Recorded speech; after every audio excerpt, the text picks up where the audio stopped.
Welcome to the fourth session of the Womansplaining Conversations. Today we have three of the writers with us that have written on more contemporary issues in the book. One of the chapters pertains to the Me Too movement and online attacks against women, while the other one deals with the Aurat March and the narratives that were created as a result. We have today with us Ms. Nighat, who is very well known in the activist and rights community, who is the executive director of the Digital Rights Foundation. It's an organization that has been at the forefront of research and advocacy in the online sphere on rights and freedoms. And also associated with the Digital Rights Foundation, we have their director policy with us, Ms. Shmyla Khan, who has been spearheading a lot of research within the organization as well. And then lastly, but not least, we have with us Ms. Rimmel Mohydin, who has been a campaigner, an activist, and even a journalist throughout her career. She has been associated originally to Newsweek Pakistan. Then she also worked for Justice Project Pakistan, and then now she's currently associated with Amnesty International.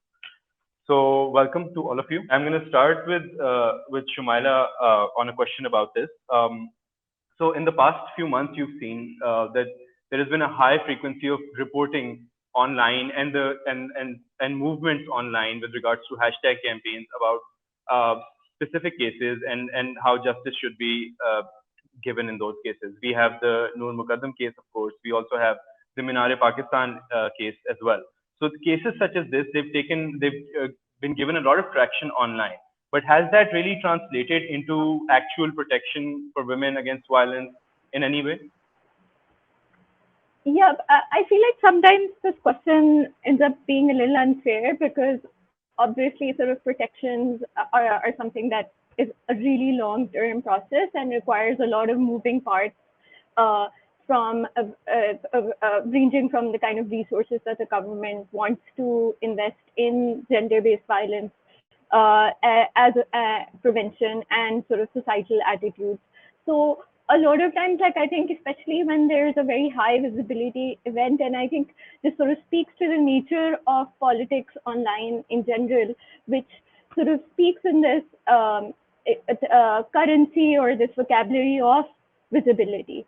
And what has been happening is, I think, over the years that the kind of cases that actually get traction online are very either visible because of the nature of the victim involved or the person who is claiming that injury, or it is so beyond the pale or like sort of shocking or sort of really sort of jolts our larger imagination that it sort of gets to the fore. But if because of that, it really has created the cycle of like sort of we jump from one event to the other, where a lot of times you end up keep having the same conversation over and over again.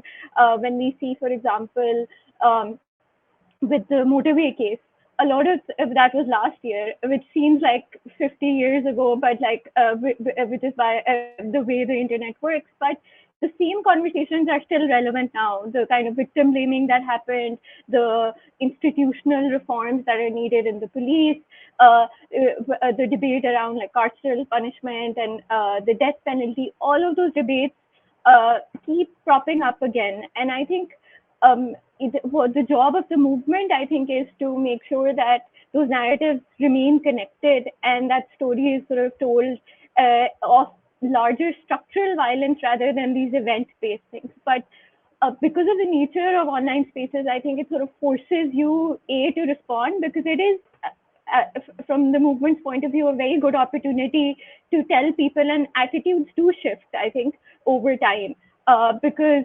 if we had like really misogynistic men who were so active online and sort of spewing hate, sort of finally admit once they were sort of faced with like complete sort of violence or absolute violence, or like at a really large scale, for example, with the Minare Pakistan incident, to really sort of say, okay, maybe there is something to this. So there is value in that sort of really sort of talking about women, constantly talking about like sort of the kind of issues that they face.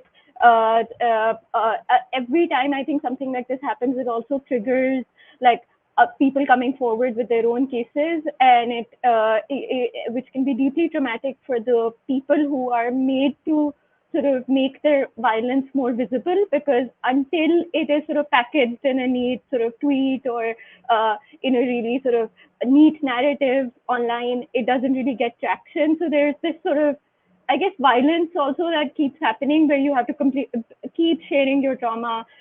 But it also has value, like, because what we would eventually want is for our institutions and for our laws to really acknowledge the kind of trauma and the lived experiences and the actual stories that women and gender minorities and survivors in general face. So there is value to that. I think people are hearing a lot about this issue. It's sort of seeping into the mainstream, but there's also a lot of cost to it, to not only the people who are organizing, the people who are talking about it, but also sort of, sort of going back to that sort of earlier point of like not getting stuck in the cycle of constantly responding to each case. And I think that's been a major challenge of like, because I feel like people who are involved in this are also dealing with their own stuff, like sort of it triggers issues for them as well. And to constantly keep going in that cycle of like something horrific has happened, we have to respond, either we have to organize a protest, we have to issue a statement and all of this. I think that really sort of gets exhausting, and we need to sort of maybe talk beyond that.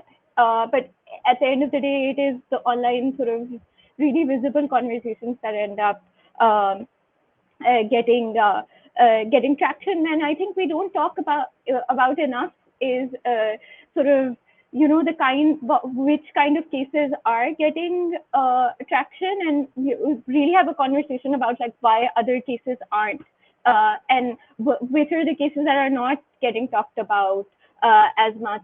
Why isn't and is it like sort of just the violence that shocks people? Is it like the class of the people who are involved, or what is it that really gets to that virality and the kind of impact that it has and the secondary trauma that it has on society? Because people are not like sort of, once they consume that content, what happens. And it also raises a lot of issues of privacy as well, because a lot of times these cases involve like some sort of video evidence.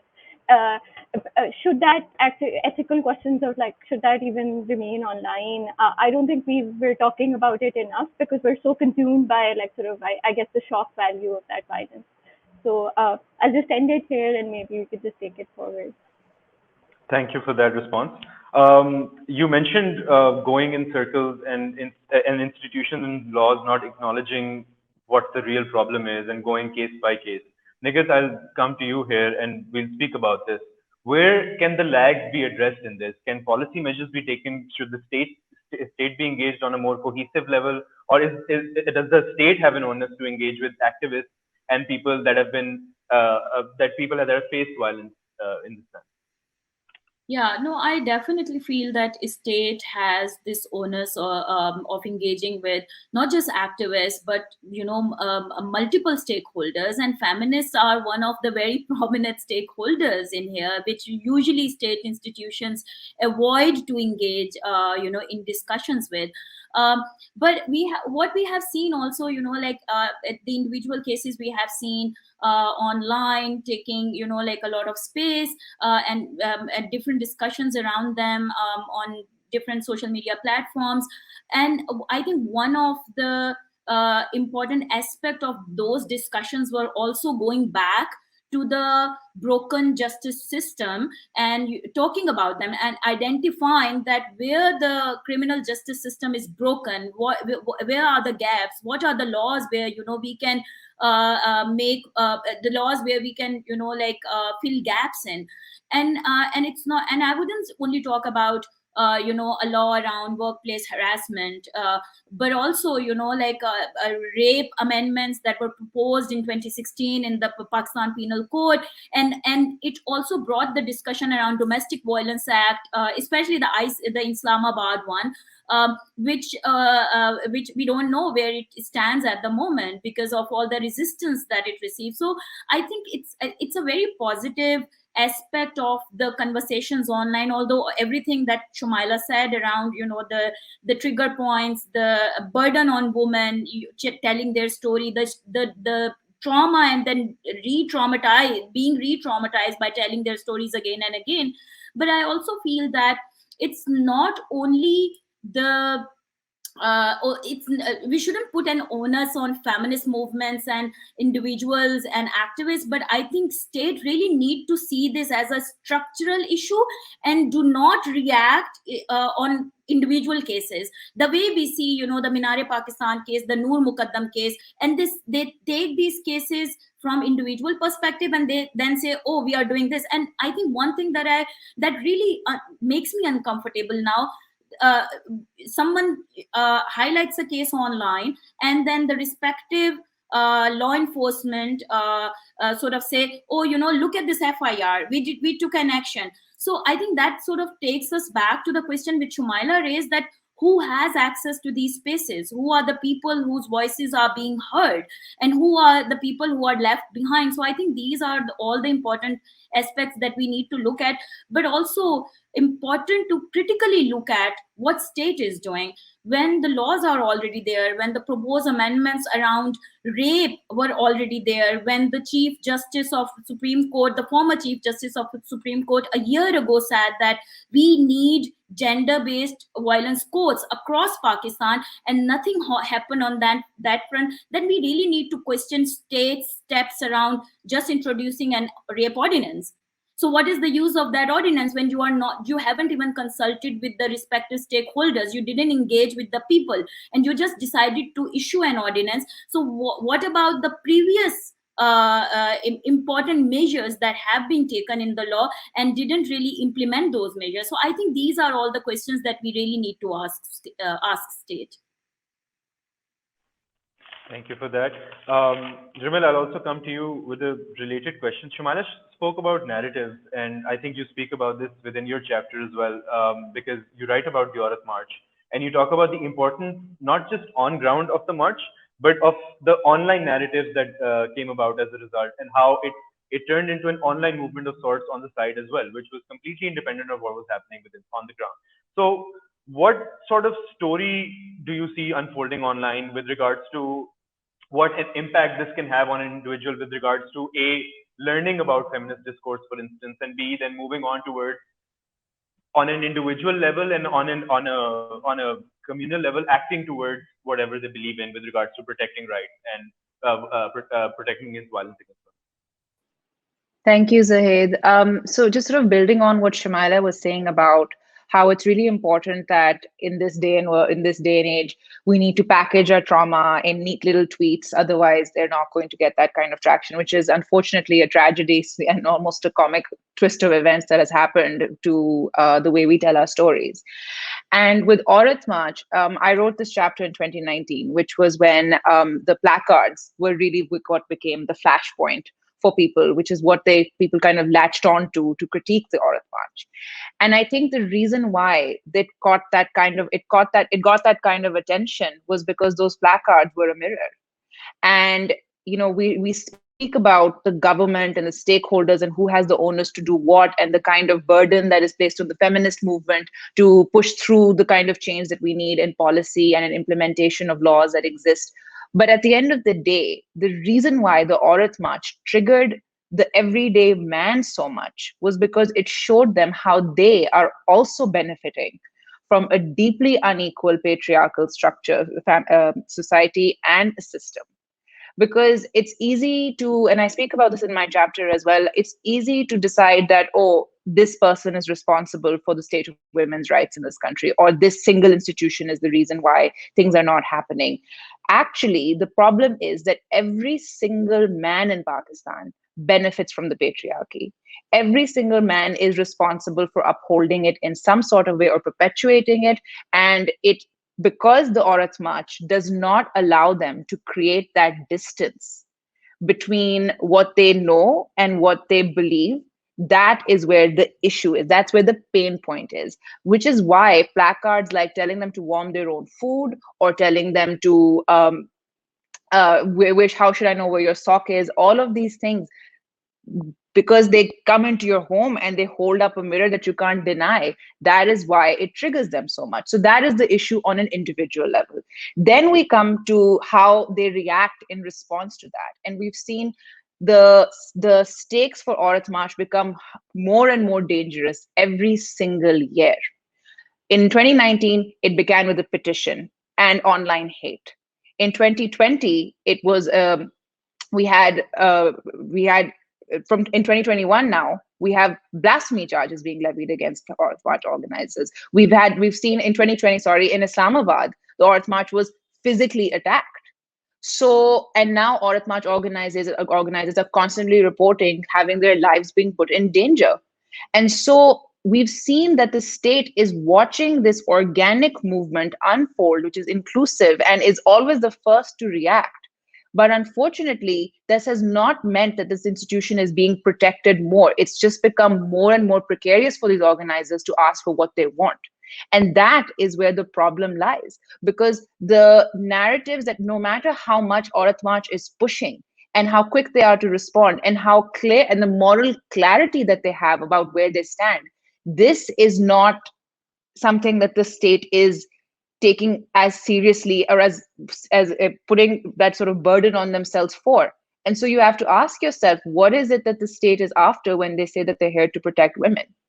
And the narrative around Aurat March is the quickest way for us to recognize why it is such an important and difficult and dangerous journey, unfortunately becoming more and more dangerous with each passing year, which it shouldn't be.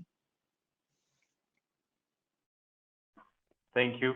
Shmyla, on this point, it's very important that we also talk about the online hate and the sort of trolling that activists, organizers of the Aurat March, and so many people with public profiles basically who speak out against these issues face. How does one tackle those on a state level? Because as I've noticed in this conversation, is that the state is A, only reactionary, and B, even when the reaction does come, it's either just a means of saying that, oh, we did something, or it's nothing more than a face value attempt. So how does one address that sort of issue, and how does one deal with that problem? I think the issue of sort of the kind of, I would say that online spaces have become, especially for people who are outspoken, especially if you're like a woman or belong to a gender minority, they have become extremely unsafe and hostile. And there are a number of like sort of people, and we can also talk about the role of the state in completely abdicating its duty to step in when things are happening. And a lot of that, like sort of, it's sort of, I think Rimmel really powerfully talks about narratives.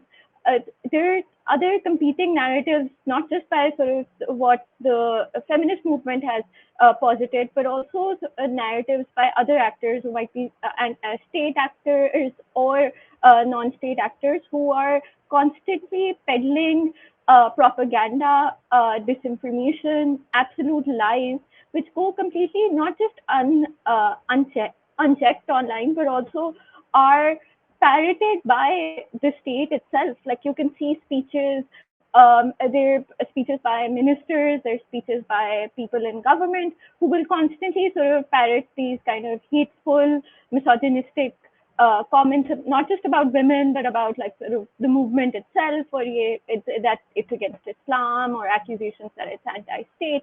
And that has created, both online and offline, this a really sort of explosive situation where nobody is really fact-checking the kind of claims that are being made. the state is not going after bad actors who are creating this situation, because these campaigns are not organic. They're structured. There's a proper campaign that goes around like sort of every year, and a lot of people have done good like data analysis of this as well. And apart from that, so the state is not, and the laws are not acknowledging sort of what is happening. People have tried to file complaints. The Prevention of Electronic Crimes Act is not really meant for protection. It's more about sort of controlling narratives and dissent. So that's another issue. And another piece of this is also not just the state, but also social media companies who are also not stepping in, who constantly sort of I'm sure the kind of data and the traffic that these marches or conversations around feminism that they generate, just if you look at like Twitter spaces and how they emerged around sort of discussions around gender, I'm sure they're making a lot of money off of like sort of the trauma of women and like the movement, but they're absolutely not doing anything, especially sort of so the algorithm might pick up on like somebody saying something really violent because especially if it's in English, but there's nothing to be said about like the context specific moderation. And so it's both like sort of it's this like sort of perfect storm, I think, of like where everybody has completely sort of abdicated their responsibility in doing something, and the movement and like sort of women online are essentially left on their own. And it leads to sort of, if you are to engage online, then it's almost like getting ready for battle. Like you can be doxxed, you can be personally targeted, you have to be ready. And a lot of people are withdrawing from these spaces, and also sort of maybe sort of not sharing parts of themselves that they would have otherwise, because they know that it can be weaponized otherwise. So in terms of, because I guess your question was about the state, it's a very complicated question as well, because I guess we should and sort of from a feminist perspective, to have this conversation about like sort of what kind of like sort of role would we want the state to play, knowing that it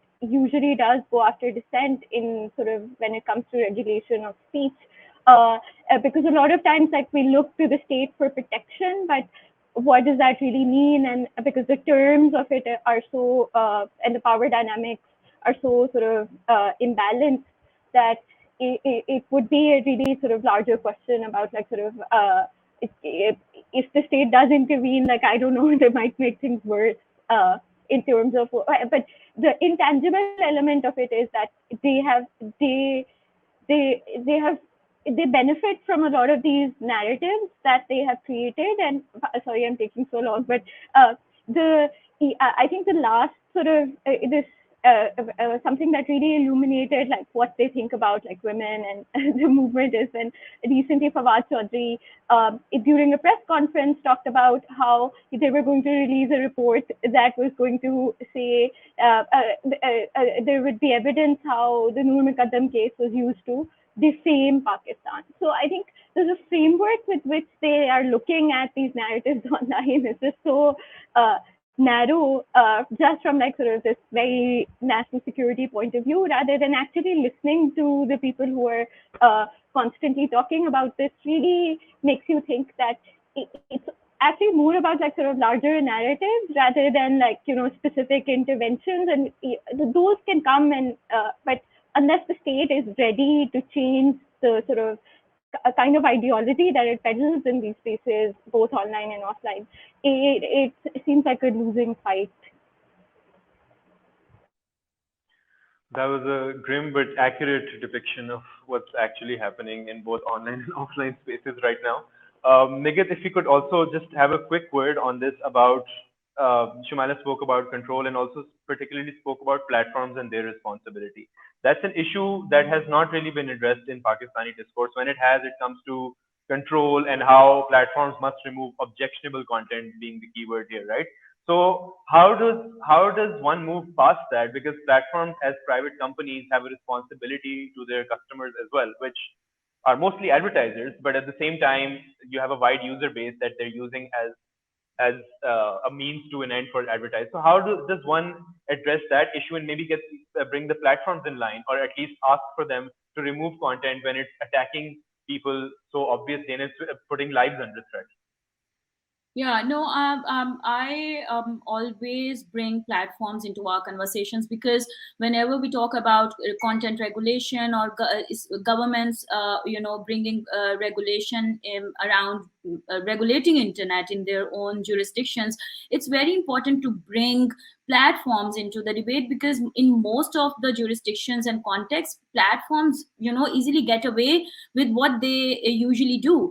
In Western societies or developed democracies, what we have seen that these platforms go into Congress or other parliamentary bodies, and they are answerable to them when they ask them questions. We don't see this kind of thing happening in Pakistan or even in our neighboring countries. So that's the dilemma in global south, where we keep raising what platforms are doing. We keep raising about their about the biasness of their algorithms, about the the way they treat contexts like Pakistan or the users from these countries. I think these are the conversations that are happening, but we also have to be very, very careful. And that's why whenever I speak about platforms, I always urge users to hold these platforms accountable, because when we give this power to state and governments, they always bring regulations which they frame according to their own wishes and interests. And we are dealing with two powerful institutions. One is the government and the state, and the other one is the platform. So in between, there are users who really do not have so much power over these institutions. So it's important to bring conversations and keep holding them accountable, because these platforms also have to abide by international guidelines and the UN principles that they have signed on, or the oversight bodies that sort of look into these platforms and hold them accountable. So yes, I don't think that they are doing their job, especially when it comes to jurisdictions like ours. And it's not that they don't know. They know, because we do free labor for them. Your organizations like ours keep telling them what are the gaps and the problems that we see when they operate in countries like ours. But it's just that they keep ignoring it because they can ignore it. And the last resort that we see is the government bringing regulation to hold platforms accountable, while using the same narrative that, oh, there is disinformation, there is violence against women, there is like online attacks against marginalized communities. So the government also uses the same narrative to bring draconian regulations. Thank you. Rimmel, finally, just a last question. Shmyla spoke about this national security narrative that the state is often peddling versus the rights one. And this has often created two polar opposites within online spaces, offline as well, but specifically focusing on online spaces. With your experience as a campaigner for both JBP and Amnesty as well, this is something I'm sure you come across, because with Amnesty, you have to speak a lot about rights and specific incidents as well. So how does one basically, I know this is a grim picture that we presented for our audience here today as well, but is there no hope basically? Is there no way that we can overcome this national security is all important and there is no way to bridge that gap somehow? Can we overcome this? Wow, Zaid, that was an unfair question, and you're making me the bearer of bad news. I'm the grim reaper in this conversation. But I think, look, national security is national security. It cannot be a cover for rights violation. It cannot be allowed to create a permissive environment for for dissent to be criminalized. It can't be used as a way to, for example, the Pakistan Media Development Authority is the perfect example of all of this. Everything that is the point of journalism is to question the government. And when they do question something that they don't have an answer to, it can't always be fake news, right? And as Shmyla was saying, just listen to people for a second without thinking that there is some underlying controversy to defame Pakistan. Look, as a campaigner, I can tell you, you can hire all the people you want. You can hire the best PR firms. You can hire you can have every kind of resource put into the optics to improving the optics of a country. If the product doesn't improve, it's not going to help. It's just not. So when things like statements about how a devastating case that has traumatized every single woman in this country is somehow an underlying controversy to defame Pakistan, I don't think that I don't think you can, I don't have time or the mental energy to go into how wrong that is. And the thing is, again, what it does is it creates a distance between what the government has to do and what is actually happening. Because then it's a distraction. Everything is a distraction. When it comes to national security, you cannot keep saying, look, there are external invisible enemies, and therefore this is the problem. Without, and all it does is it sort of taps into this hyper nationalistic, hyper masculine sort of patriotism that just completely belies the problem at hand.